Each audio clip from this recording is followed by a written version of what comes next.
Nigeria witnessed another test of its democracy last Saturday as the Independent National Electoral Commission conducted by-elections across 16 federal and state constituencies in 12 states. Now, these elections were meant to fill vacant seats created by resignations or the death of lawmakers after the 2023 general polls.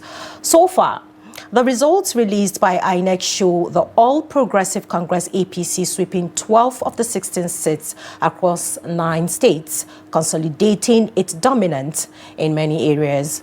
And the People's Democratic Party PDP secured 1 seat in Oyo State, while the All Progressive Grand Alliance APGA won 2 seats in Anambra, and the New Nigerian People's Party NPP picked 1 seat in Kano.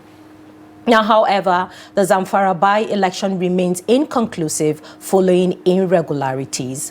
While APC's victories in Edo, Kaduna, Jigawa and Ogun underlined its strength, PDP held on to Ibadan North in Oyo, and APGA maintained its firm grip in Anambra under Governor Charles Soludo. Observers also noted APC's surprise upsets in Adamawa and Taraba, where it unseated the PDP in traditionally strong bases. But beyond the numbers, Saturday's polls were not without controversy. Media reports highlighted vote buying, violence, ballot snatching and intimidation of voters in some states, particularly in Kano. Now, both APC and PDP have even called for cancellation of the result in Shanunu, Bagwe and Gari constituencies over alleged malpractice. Security agencies confirmed arrest of some suspects involved in vote buying, while civil society observers expressed concern that the same old patterns of electoral misconduct continue to undermine credibility. Now, stakeholders are now weighing in, some praising INEC's logistics and speed of result declaration, others questioning whether lessons from 2023 have been learned. So what do these results really tell us about Nigeria's political landscape ahead of 2027? Are we making progress in the electoral credibility, or are we recycling old habits that weaken democracy?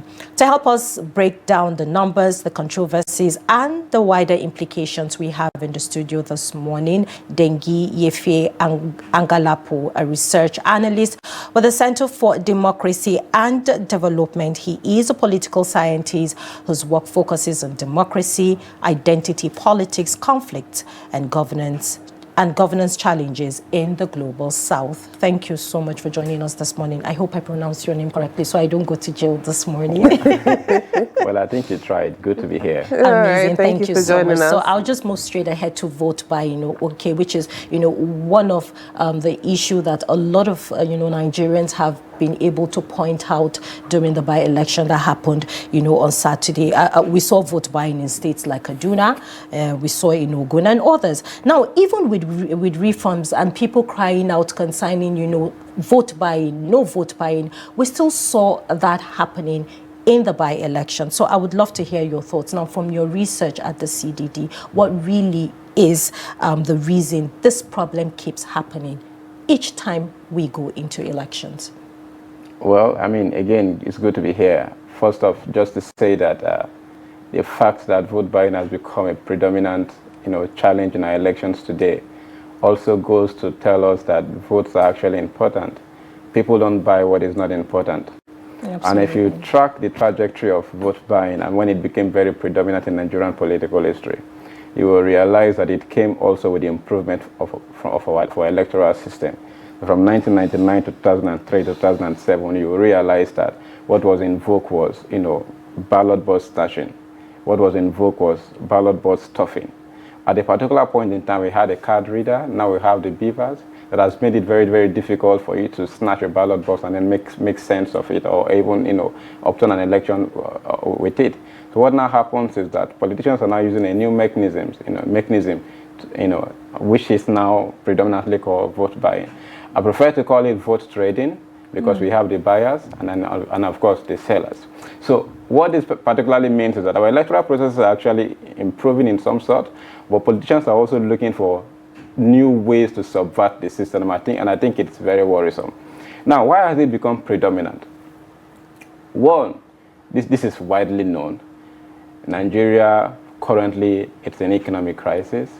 Poverty level is so high, so it's difficult to tell someone who is struggling economically not to sell his vote. That is one particular reason. I mean, the issues of poverty and economic issues are well known. The second part we don't actually look at is the fact that vote buying has become very predominant because there is now a de-link between the citizens and then the government. So how do people rationally interpret this? It is not as though they don't know that 5,000 naira, 10,000 naira does not equal their vote. Well, how do they rationalize this? Most times if we go to the field, they will let you know, and we were in Anambra last week, and this is the kind of stories that we still heard. They will let you know that it is better to take 5,000 that I can see now. After all, when this person gets to power for 4 years, I am not even assured of development. So it becomes a rational choice to take 5,000 naira, than not get anything at all. And of course, if you look at the roads, they are in deplorable conditions. If you look at the hospitals, they are in deplorable conditions. So it's like, well, I have seen 5,000 naira now. How am I even sure that this person will bring development? So when accountability measures fail, and there is a de-link between the government and then the people do not really see the government as being protective of their interests. I mean, they want to sell their votes because that is what they can actually see. So it's a very whole complex gamut. That does not just mean that citizens are unenlightened or citizens do not know what they are doing. I mean, sometimes it's a rational choice because of the failure of governance. Mm-hmm. All right. Let's look at it this way. With all the processes that have been put in place when it comes to making sure that all these, elections go as smooth as possible, when it comes to the arrival of, materials on time, when it comes to using the bimodal voter accreditation system, the BVAS, you would see that, okay, a lot of things have been change, not as it used to be before, as you mentioned earlier. But then when you look at situations like one that we just saw in Yola, in Adamawa State, that an official of a political party, in possession of the accreditation system machine, what would you say about that in making sure that, all these processes are kept clean, due to the fact that even though as much is being done, the people in the enclave, in the circle, that are breaking out and helping out those people that would want those processes to be askew? Great. Quite an interesting question. I will say that it is quite sad, that these things are still happening. Like I would always say, I am not satisfied with the level of democracy in Nigeria. It's a work in progress, but I am not satisfied. And it's sad that all of these things are happening, especially coming from a very fractured elections in 2023. Now, the scenario you painted, it's a scenario that looks at the coalition between, political parties and the electoral management body, because there is no way you are going to hold the BVAS, there is no way you are going to hold sensitive materials without some kind of coalition from, INEC or the electoral management bodies generally. So it means that we need to ensure that our election integrity, comes to play. And there's something I have said. We've introduced technology, right? But technology does not have morality of its own. BVAS does not have, integrity of its own. It takes on the integrity of those that operate it. It takes on the integrity of the holder of the machine. So the whole idea is election technology and all of the processes that we have put in place cannot give us a trustworthy elections if political parties themselves, if citizens themselves, if INEC themselves does not have the integrity that is needed to, to deliver a credible election. Now, what is expected in this case? In every situation, it's human nature that, offenses are committed. But it is not just the fact that offenses are committed that is the problem. It is the follow-up to see that, those who perpetrate those actions are punished adequately, right? Now, that will deter others from going into this kind of acts. We've seen this situation. What I expect to happen is to follow up to see that, the offender is adequately punished. And that's why, as civil society organizations, we are calling for the National Assembly to ensure that the independent Electoral, Offenses Commission is brought on bear, because we think that INEC is really saddled with a lot of responsibilities of prosecution, responsibility of conducting an election. It's a whole lot. And there's a need to unbundle INEC and have a special commission that deals with these offenses. Because if we have a special commission in that regard, it will be difficult for you to justify that in the whole of these by-elections, you cannot prosecute up to 20, 30 persons from what we've seen so far. Right? So it becomes very, very, very difficult. And then again, it's also an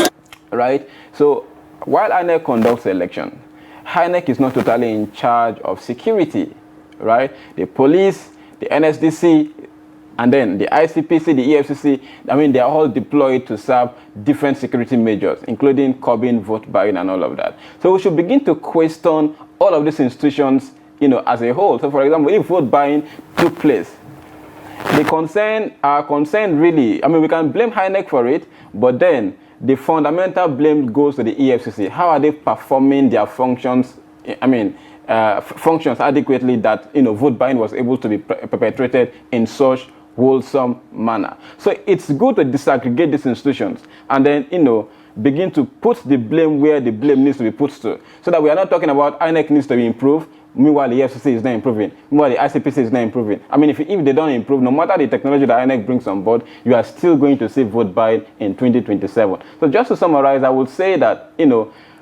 when an election offense has been committed, what deters it? It's adequate punishment. So in the case that you've talked about, there's obviously a collusion. If there is somebody in INEC that is found wanting, it should be punished. Someone in a political party, they should be punished. And if it is the citizens, they should be adequately punished. All right. You spoke about reforms and implementation of reforms.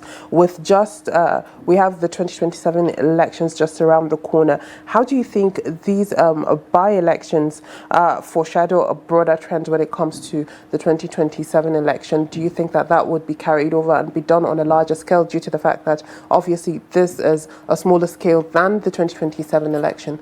Yes.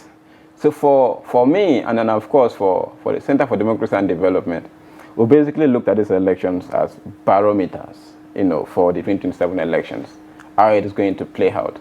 Remember, I had said we came from a very fractured elections where the trust level in INEC had gone down and all of that. We are also in a political season where, of course, you must be very, very conversant with the debate that Nigeria is actually going into a one-party state and all of that. We're also looking at the fact that the third parties that we had in 2023 elections are dwindling. We have a lot of intra-party contestations. We are looking at the fact that there is now an ADC coalition and all of that. So the whole idea that this election was like, okay, let us see the strength of, for example, the Labour Party that did very well in 2023 elections. So, for example, if you look at the by-elections, you did not see the shadow of the Labour Party. For us, it is worrisome because we are in a multi-party democratic system.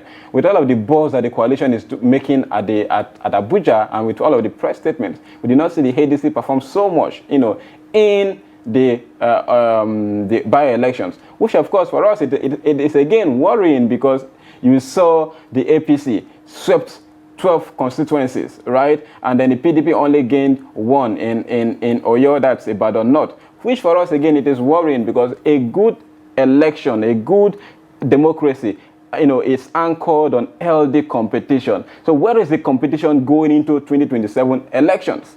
And then compounded with all of the issues of vote buying, compounded with voter intimidation in Kano State, in Kano State and all of that. Look at Edo State, where the PDP has come to say the beavers did not function well. The same old story. So looking at 2027 elections, for me, it is easy to say that there will be very little difference. There will be very little difference. What has changed from all of the things that we've seen, going to the election? So for me, I think that right now we still have an ample opportunity to ensure that we put in good regulatory measures in place. We are able to amend the Electoral Act in ways that ensures accountability, in ways that ensures that people vote and their votes count. Another trend again that we saw was the fact that these elections was actually announced in June, right? So political parties held their primaries in July thereabout. It was just we had just less than 2 weeks for people to campaign. And, I was very worried. If you want citizens to come out to vote and even understand this candidate, I do not think that 2 weeks was enough to convince citizens that already have a lot of distrust in the process. So I am not very surprised that we have low voter turnout and apathy across the spectrum. Okay, so let's look at beavers now. When we started, you gave a brief history of how the Nigerian electoral system have been able to progress from a card reader down to the beavers. And you rightly stated here, even some callers, we also said that there are some parts of Nigerians in Nigeria during the by-election that had issues with the beavers. You made mention of Edo State where, people complained that it was a problem for them to even capture, anybody that is coming to vote. So now technology has played a huge role in our lives presently now, and we want to see this work in our electoral system. Do you think that the beavers machine and the technology in place by INEC and also the federal government is enough to prepare, or enough armor to take us to 2027 elections? Because if we go to the 2027 elections and we're having issues with beavers not capturing people in different polling units, and at the end of the day we get a result that everybody is not comfortable with, what happens? What are your thoughts on that? Yeah, so when it comes to election technology, it's quite an interesting debate, really. Some people will argue that we need more technology, including arguing for us to have electronic voting. But technology is never a foolproof, right? But again, when you look at the trajectory of technology in Nigeria, especially during elections, you realize that the beavers is somewhat of an improvement. But it is not yet a foolproof. But understanding the beavers and how it works requires you to go beyond the artifact. The artifact is the tool, the beavers itself, to look at the people, the infrastructure that that reinforces or makes the beavers perform more. One infrastructure that makes it perform more, and why people will say the beavers does not work in many instances, it's also the people that operate it.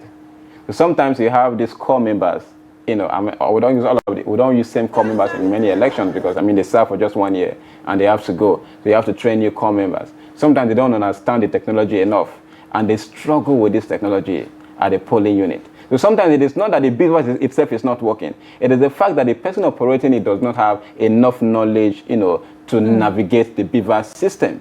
So that is one challenge.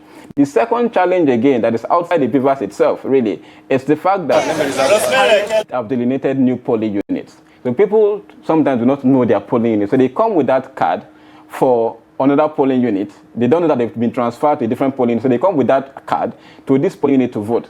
And the beavers is configured in a way that it is just you in that polling unit and the people in that polling unit that it can recognize. So when it comes to say, no, we can't recognize you. Meanwhile, the voter education process again was still poor, so they don't know that they've been transferred to a new polling unit because maybe this one was too populated. So that becomes an issue of why the beavers is not capturing. So there are these issues. But ultimately, I have said we need to do an integrity test on the beaver. So for example now, if I want to ask if the beaver is performing or not, I will have to go INEC. Go and meet INEC, So INEC is the habiter, right? INEC is the producer of the machine. It is also the habiter or the judger of the machine. And I'm saying no, we need to have independent tech companies that will let us to say, oh, I think this is the functionality of the beavers. I think that when the sun is too hot, for example, it malfunctions. I think it doesn't function well for old people. We've seen all of these complaints. But then how can we technologically, scientifically prove that outside of INEC? It's a very serious problem. So I think tech companies should be involved just to say, this is it. And in fact, even if the beavers is manipulated, I am very sure, that we have very few tech companies or very few individuals that can speak authoritatively to say this was manipulated, because the knowledge of the beavers and the deployment of the beavers, it's in INEC, and yet INEC is the one we are supposed to be judging. All right. So we know there have been proposed reforms that includes a full deployment of election technology like legal backing and innovations and things like that, as well as, stronger accountability tools for INEC and security agencies. So which electoral reform could meaningfully, address these irregularities that have been seen so far, and who should be responsible in the implementation as well? The very first electoral reform, and I think colleagues in the civil society organizations will agree, is the fact that we should strip the presidency of the power to appoint the resident electoral commissioners. Mm-hmm. When you blame Mahmoud Yakubu, for example, the INEC chair, for the elections that happened in Adamawa, he was not there. There was somebody that was there. And that person was appointed by the presidency. So you have a lot of political interest that even INEC itself is battling with. So I don't know. I mean, we've seen in the past, and I'm sure that Daily Trust and then different organizations, media organizations, have reported that we have card-carrying members as resident electoral commissioners, which is a fundamental problem. It is not. It didn't just begin today. It's a fundamental problem. So it's a capture of INEC. So we are saying no, unbundle INEC in a manner that responsibility does not go to the presidency. There should be a way. I mean, it could be that INEC itself appoints. It could be that there's a written exam. But then we have to have competent individuals that are non-partisan. That is the first thing. The second reform we wish to see is to ensure that we have the Independent Electoral Offences Commission come into vogue, and let us begin to punish electoral offenders. All of the issues that happened in Lagos State, for example, where voters were intimidated, how many people have been prosecuted? But if there's an independent electoral commission, we can hold them to task to say, well, we are following up with you. Of course, there's the Freedom of Information Act now, so we can say, give us the names or give us the situations that happen. I mean, we need to follow up this process. But INEC is doing a lot with respect to prosecution, and it's just a lot. We need to unbundle it. The second one again, the third one rather, is to see that the continuous voter registration is truly continuous.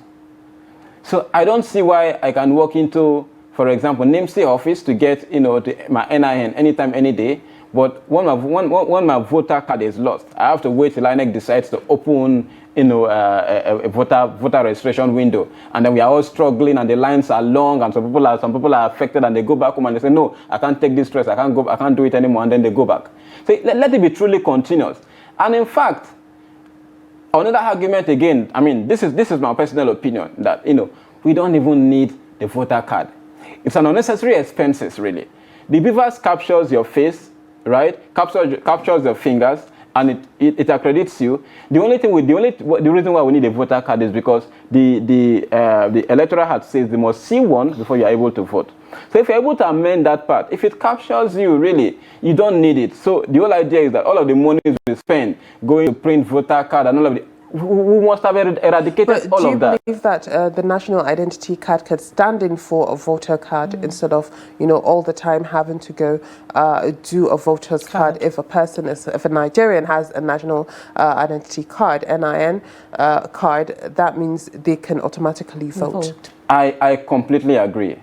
And I do not know why we have different databases that are not synchronized. So for example, if you have the national identity card, you should be able to vote. And in fact, that could also be synchronized into your driver's license and all of those. After all, that is what is synchronized into our banking systems. And again, that identity card has more integrity. People do not need to lie that they are 18, because they want to vote. I am sure that if there is a switch, a very sudden switch, to say you can now use the NIN to vote, you are going to see the real voter figure.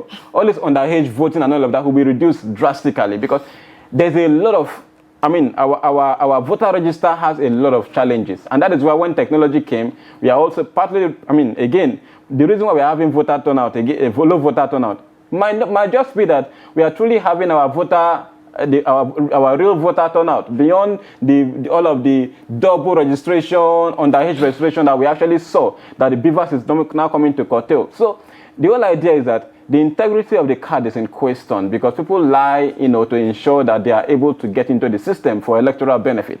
But for the NIN, you don't need to lie. And in fact, if you lie in many instances, you're shooting yourself on the foot because a job application might come that will say, well, 18 to 19, and because you lied in the NIN, before you know what is happening, you're now 32 and you're now off the rank. So people are more likely to say the truth when it is NIN. So let us synchronize this system and work. And again, even if you don't synchronize the system, why don't you do it in a way that you harmonize the system? So for example, someone is 18 on the voter card, right, and is 17 on NIN. In the same country, and yes, we cannot find a balance to say, okay, yeah, you said you are 17 here, you are 18 here. Which one is your real age? Let's even correct it. Now, can I go ahead? Yes, go ahead. Okay, so now moving forward, based on your research and analysis, what changes should Nigeria make, concerning the electoral system when it comes to the by-elections, and most importantly, the upcoming 2027 elections? Well, I would say when it comes to changes, I've talked about the electoral reforms that needs to be done. I will zero in on the citizens. I think really that Nigerians should know that when we talk about vote trading, well, we can blame the politicians for all we want, right? We have buyers and we have sellers, right? If there are no buyers, there won't be sellers, right? So we are collecting the money. Let us not act as if we are not collecting the money. We are also collecting the money. So for us to ensure that we have some level of integrity, we've seen elections where citizens reject money. Reject this money and then vote your conscience. Electoral irregularity cannot take place in a place where everybody has agreed to do the right thing. So for example, I did not think that Bola Tinubu wanted to lose Lagos State in the last elections. I do not think that the PDP wanted to lose Delta State in the presidential elections. I mean, they lost to the Labour Party. I do not think that all of these things would have happened if citizens did not say, oh, we want to do the right thing, we want to vote our conscience and all of that. Politicians will always be politicians. And when you lose faith in the electoral process, you give them enough room to manipulate. So for me, really, citizens should not lose trust in the democratic process. We've seen all around West Africa, in Burkina, Mali, and all of that, they're in a military regime, and Nigeria is like one country that is still, in a democracy. While we can see some of the things, again, military populism spreading some propaganda about how they are developing and all of that. For someone that has carefully studied those regions, they are in some sort of, they are struggling with freedoms, fundamental freedoms. There are a lot of arbitrary arrests and all of that. We've experienced those in the past. We don't want to go back to a history where, you can be arrested, there are forced disappearances. Let us not forget why the Oputa panel was actually put in place. It was because of forced disappearances and a lot of issues with the military rule. So we don't want to go back to that system. And if we don't want to go back to that system, the citizens themselves must become stakeholders in the democratic process. How do they do that? Let them come and register to vote. Let them ask tough questions and hold the government to account. But if you delink from the system, you've given politicians a leeway to act as they like. So it is a demand and a supply side. So for the demand, citizens must ask for accountability. For the supply side, we must ensure that our electoral acts and all the regulations are updated to meet up with some of the very new antics of politicians in these days. All right. Thank you very much. In your own opinion, which states or regions are more susceptible to these irregularities that we do see when it comes to each election year? And do you believe that more attention should be focused on making sure that those areas are rid of those irregularities? Yeah, so I do not think that there is any region that is free with respect to irregularities. It depends on the strength of the political parties in those particular places.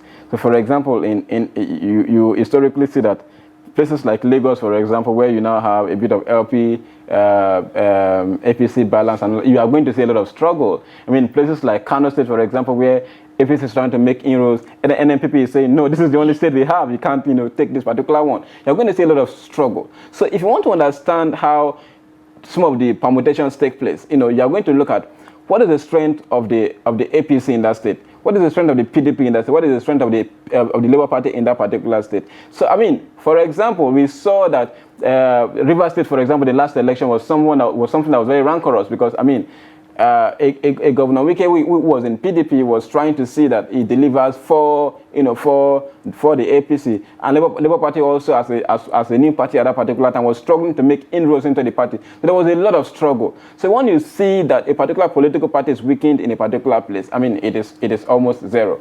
This was the difference between Edo and Ondo elections. In Edo, you saw that the PDP and the APC almost had equal strength. The Adams Oshomole was there and all of that. So there was a very tight struggle. In Edo State, once we landed at the airport and we were going to the hotel, I mean, we saw mostly the posters of the APC and the PDP and other parties were almost not there. And we were like, oh, this election has been concluded. So you could also see the power balances in different states. So you can predict that election is going to be tough, depending on the power balances in those states. But I mean, overall, in every region that I've observed in this country, you have issues that needs to be dealt with, and vote buying, ballot box snatching, intimidation of voters is not peculiar to any region. All right, as an observer, a political analyst, and all of that, when it comes to the 2027 election, I'd like you to give us a little bit of projection when it comes to this race that we're seeing, and we're seeing how rigorous it is at this particular moment. We still have a year and a half or so before we get to the 2027 elections. How do you think it will play out when it comes to making sure that there's accountability when it comes to the elections, as well as curbing all those irregularities as well? So it is very interesting. When you look at the 2027 elections that are coming up, I think my greatest fear is the fact that we've had a weakened opposition, first off. Why does that account for, how does that account for the elections? Political parties, had a major players in an elections. And if they are weakened, I mean, they are the first people to shout to say, I mean, this election is irregular. The people that have been appointed are basically APC people or PDP people or Labour Party people. I mean, they are the first to bring this to the fore because their interest is directly on the ballot. So when the opposition has been weakened, it becomes very, very problematic. So again, going to the 2027 elections, I mean, it's still very early to predict, but I think one trend that I think people should watch out for, it's not even the election per se, it is the political party primaries and how rancorous it will be. So for example, you've seen a situation where APC has made inroads in different places. People are coming into the APC. We now have the old guards and the new guards struggling for dominance.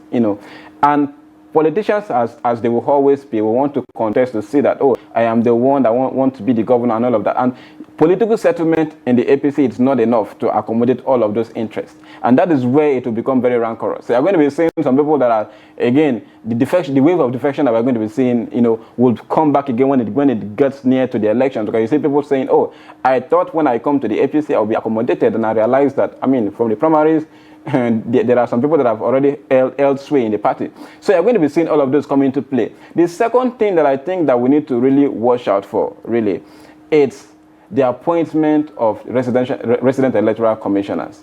And, by 2027, I don't know. I think that the INEC chair must have exhausted his tenure. So civil society organizations, the media and all of that should be watchful of who comes to power, who leads INEC next.